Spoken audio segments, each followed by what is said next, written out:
Hi everyone, आज ये 19 मई 2026 के इम्पोर्टेंट करंट अफेयर को डिस्कस करते हैं।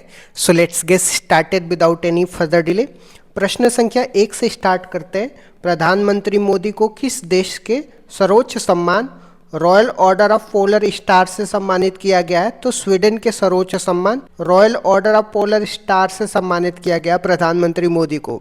प्रधानमंत्री मोदी को मिलने वाला 31वां सर्वोच्च वैश्विक सम्मान है ये। इसके बाद उन्हें नॉर्वे का सर्वोच्च सम्मान नॉर्वेजियन ऑर्डर ऑफ मेरिट जो 32वां सम्मान भी प्राप्त हुआ है। प्रधानमंत्री मोदी पहली बार नॉर्वे की यात्रा पर गए हैं, जहां वे नॉर्डिक सम्मेलन में भाग लेंगे। जब हम बात करते हैं नॉर्डिक सम्मेलन की, तो इसमें नॉर्वे, स्वीडन, डेनमार्क, आइसलैंड और फिनलैंड होते हैं। आ जाते हैं मैप में, देख लेते हैं स्वीडन कहाँ पे स्थित है। तो स्वीडन आपको देखने को मिलेगा। स्वीडन की बात करते हैं तो स्कैंडिनेवियन कंट्री का one of the important country है, जिसमें आपका इसका बॉर्डर बाल्टिक सी के साथ लगता है, गल्फ ऑफ बोथनिया के साथ लगता है, और इसका कंट्री के साथ बॉर्डर नॉर्वे और फिनलैंड के साथ लगता है। तो ये भी आपको ध्यान में रखना है। बाल्टिक सी की बात करते हैं तो इसका बॉर्डर आपको Denmark, Sweden, Finland, Russia, Estonia, Latvia, Lithuania, Poland और जर्मनी के साथ भी लगता है। तो ये भी आपको ध्यान में रखना है। यहाँ पे गल्फ ऑफ बोथनिया है जिसका बॉर्डर स्वीडन से लगता है। तो ये भी आपको याद रखना है। नेक्स्ट क्वेश्चन में आ जाते हैं अंतर्राष्ट्रीय संग्रहालय दिवस, जिसको इंटरनेशनल म्यूजियम डे बोलते हैं, 2026 कब मनाया गया? तो 18 मई को अंतर्राष्ट्रीय संग्रहालय दिवस मनाया गया है। वर्ष 2026 की थीम की बात करते हैं तो म्यूजियम यूनाइटिंग अ डिवाइडेड वर्ल्ड है। 18 मई को ही विश्व एड्स टीकाकरण दिवस भी मनाया जाता है, जबकि विश्व एड्स दिवस 1 दिसंबर को मनाया जाता है। तो ये भी आपको ध्यान में रखना है। नेक्स्ट क्वेश्चन में आते हैं 79th विश्व स्वास्थ्य सभा, जिसको वर्ल्ड हेल्थ असेंबली बोलते हैं, इसका आयोजन कहाँ पे हुआ है? जिनेवा, स्विट्जरलैंड में आयोजित हुआ है। भारत की ओर से स्वास्थ्य मंत्री जेपी नड्डा इसमें हिस्सा लेंगे। इसका उपाध्यक्ष नेपाल के बालेंद्र शाह को बनाया गया है। और इसकी थीम की बात करते हैं तो वैश्विक स्वास्थ्य को नया रूप देना इसकी थीम है। जब हम बात करते हैं जिनेवा, स्विट्जरलैंड का, तो आप मैप देख सकते हैं। स्विट्जरलैंड की कैपिटल बर्न है और स्विट्जरलैंड का एक शहर जिनेवा बहुत ही इंपॉर्टेंट है। स्विट्जरलैंड यूरोप का one of the important country है। इसका bordering country Italy, Austria, Germany, France के साथ लगता है। तो ये भी आपको ध्यान में रखना है। नेक्स्ट क्वेश्चन में आते हैं भारत की पहली एकीकृत कार्बन कैप्चर, उपयोग और स्टोरेज फील्ड प्रयोगशाला कहाँ पे शुरू हुई है? तो आईआईटी बॉम्बे में शुरू हुई है। इसका उद्देश्य 2070 तक नेट जीरो कार्बन उत्सर्जन के लक्ष्य को प्राप्त करना है। यह तकनीकी कार्बन डाइऑक्साइड को कैप्चर कर उसे कार्बोनेट या बाइकार्बोनेट उत्पादों में बदल देगी। नेक्स्ट क्वेश्चन में आते हैं किस बैंक ने गिफ्ट सिटी में एनआरआई के लिए भारत का पहला यूएसडी आधारित डेबिट कार्ड लॉन्च किया है? तो आईसीआईसीआई बैंक और वीजा बैंक ने मिलकर के एनआरआई के लिए भारत का पहला यूएसडी आधारित डेबिट कार्ड लॉन्च किया है गिफ्ट सिटी में। यह कार्ड एनआरआई ग्राहकों को रुपये के उतार चढ़ाव के जोखिम से बचाएगा, क्योंकि वे अपना पैसा डॉलर में ही रख और उपयोग कर सकेंगे। नेक्स्ट क्वेश्चन में आते हैं देश का पहला मानव हाथी संघर्ष अनुसंधान केंद्र कहाँ पे स्थापित किया जाएगा? तो झारखंड के पलामू टाइगर रिजर्व में मानव हाथी संघर्ष अनुसंधान केंद्र स्थापित किया जाएगा। झारखंड के मुख्यमंत्री हेमंत सोरेन है और यहाँ पे बेतला राष्ट्रीय उद्यान भी स्थित है। तो ये भी आपको ध्यान में रखना है। झारखंड की बात करते हैं तो 15 नवंबर 2000 को स्थापित हुआ है, जिसे अब जनजातीय गौरव दिवस के रूप में मनाया जाता है। नेक्स्ट क्वेश्चन में आते हैं भारतीय नौसेना ने कहाँ प्रमुख नौसेना सेलिंग नोड का उद्घाटन किया है? तो भोपाल में उद्घाटन किया है। यहाँ पे भोपाल में भोजताल या ऊपरी झील पर नौसेना सेलिंग नोड का उद्घाटन किया गया है भारतीय नौसेना के द्वारा।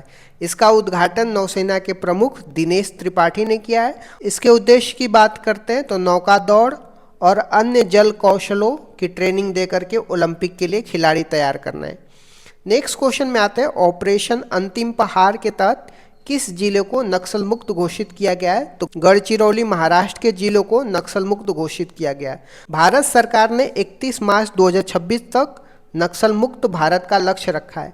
नक्सलिस्ट की बात करते हैं तो नक्सल शब्द पश्चिम बंगाल के नक्सलवाड़ी गांव से आया है। तो ये भी आपको ध्यान में रखना है। नेक्स्ट क्वेश्चन में आते हैं देश की पहली एसएमई नेतृत्व वाली सेमीकंडक्टर चिप मैन्युफैक्चरिंग सुविधा का उद्घाटन कहाँ पे हुआ है? तो भिवाड़ी, राजस्थान, अलवर जिला में हुआ है। इसका उद्घाटन केंद्रीय मंत्री अश्वनी वैष्णव ने किया है। इसमें 150 करोड़ का निवेश किया जाएगा। यहाँ मोबाइल के माइक्रो एसडी कार्ड में लगने वाले चिप का निर्माण होता है। नेक्स्ट क्वेश्चन में आते हैं, इटालियन ओपन 2026 का पुरुष एकल खिताब किसने जीता है? तो जैनिक सिनर ने जीता है। वे इटली के रहने वाले हैं और विश्व के नंबर 1 टेनिस खिलाड़ी हैं। उन्होंने नॉर्वे के कैस्पर रूड को हराया, तो ये भी आपको ध्यान में रखना है। महिला एकल खिताब की बात करते हैं तो यूक्रेन की एरिना शतोलिना ने जीता है, तो ये भी आपको ध्यान में रखना है। नेक्स्ट क्वेश्चन में आते हैं, जन भागीदारी सबसे दूर सबसे पहले अभियान किस राज्य ने शुरू किया है? तो छत्तीसगढ़ ने शुरू किया है। इसके उद्देश्य की बात करते हैं तो कल्याणकारी योजनाओं को राज्य के सबसे दूर दराज के आदिवासी गांवों तक पहुंचाना है। कुछ अन्य इंपॉर्टेंट पॉइंट की बात करते हैं तो झारखंड के पूर्व मुख्यमंत्री शिबू सोरेन को 2026 में पद्म भूषण से सम्मानित किया गया है। अरण्यक घोष भारत के 95वें शतरंज ग्रैंड मास्टर बने हैं। महिला प्रीमियर लीग 2026 का खिताब आरसीबी ने जीता है, तो ये भी आपको ध्यान में रखना है। इस तरीके से मैंने कुछ इंपॉर्टेंट करंट अफेयर को डिस्कस कर दिया। Thank you so much guys, keep loving, keep supporting, bye bye, see you. भारतीय संविधान के प्रमुख संशोधन और उसके प्रावधान के बारे में देखने वाले हैं। पहला संविधान संशोधन कब हुआ था? 1951 में हुआ था। संविधान में 9वीं अनुसूची जोड़ी गई थी जिसका संबंध भूमि सुधार से है। अनुच्छेद 15 क्लॉज 4 भी जोड़ा गया जो सामाजिक और शैक्षिक रूप से पिछड़े वर्गों के लिए आरक्षण का प्रावधान करता है। 7वां संविधान संशोधन 1956 में राज्य पुनर्गठन से संबंधित है। यह प्रावधान किया गया कि 2 या 2 से अधिक राज्यों के लिए एक राज्यपाल हो सकता है। इस समय भारत में 14 राज्य और 6 केंद्र शासित प्रदेश थे। फजल अली कमीशन का गठन 1953 में इसी उद्देश्य से हुआ था। 15वां संविधान संशोधन 1963 में हुआ था। हाई कोर्ट के न्यायाधीशों की सेवानिवृत्ति की आयु 60 से बढ़ाकर के 62 कर दिया गया था। 21वां संविधान संशोधन 1967 में हुआ था। इस संविधान संशोधन से संविधान की 8वीं अनुसूची में 15वीं भाषा के रूप में सिंधी भाषा को जोड़ा गया और मूल संविधान में 14 भाषाएं थी, अब जाकर के 22 भाषाएं हैं। 24वां संविधान संशोधन 1971 में हुआ था। इंदिरा गांधी के कार्यकाल में संसद को संविधान संशोधन की असीमित शक्तियां प्रदान की गई थी। हालांकि इसके बाद केशवानंद भारती केस 1973 में सुप्रीम कोर्ट ने स्पष्ट किया कि संसद की यह शक्ति असीमित नहीं है बल्कि सीमित है और इस संविधान के मूल ढांचा को नहीं बदल सकती है। 26वां संविधान संशोधन 1971 की बात करते हैं। राजाओं को दिए जाने वाला प्रीवी पर्स को समाप्त कर दिया गया जो देशी रियासतों के एकीकरण के बदले में दी जाने वाली एक बड़ी राशि थी। 36वां संविधान संशोधन 1975 में सिक्किम को भारत का पूर्ण राज्य बनाया गया और ये भारत का 22वां राज्य सिक्किम बन के आया था।